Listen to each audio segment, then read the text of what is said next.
মাখিয়ে নেব, মাছটা ভেজে নেব।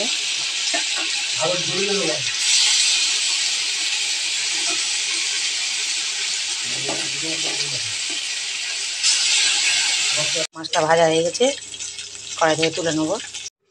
আলু আর বেগুনটা দিয়ে চচ্চড়ি করব।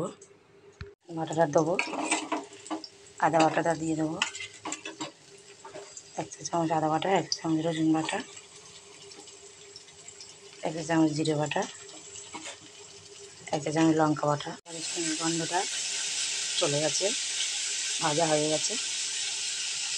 আলু আর বেগুনটা দেবো, আলু আর বেগুনটা একসঙ্গে দিয়ে দেবো, ভালো করে নাড়াচাড়া করে নেব। মশলাটা 1 চামচ লবণ দিলাম,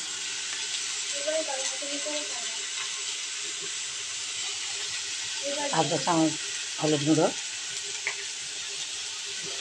1 চামচ কাশ্মীরি লঙ্কা দেবো। কষা হয়ে গেছে, জল দেবো, 1 মগ জল দেবো,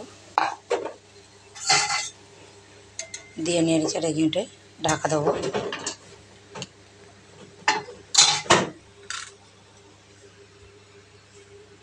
টমেটোগুলো দিয়ে দেবো, মাছগুলো দেবো,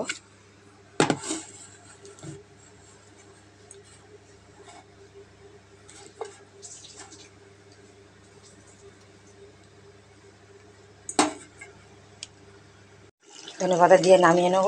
ভেজা মাছের চচ্চড়ি বেগুন আলু দিয়ে রেসিপিটা হয়ে গেছে। আমার ভেজা মাছের চচ্চড়ি হয়ে গেছে রেসিপিটা। আপনাদের যদি ভালো লেগে থাকে আপনারা কমেন্টে জানাবেন ও শেয়ার করবেন, আমার চ্যানেলটা সাবস্ক্রাইব করবেন। নমস্কার।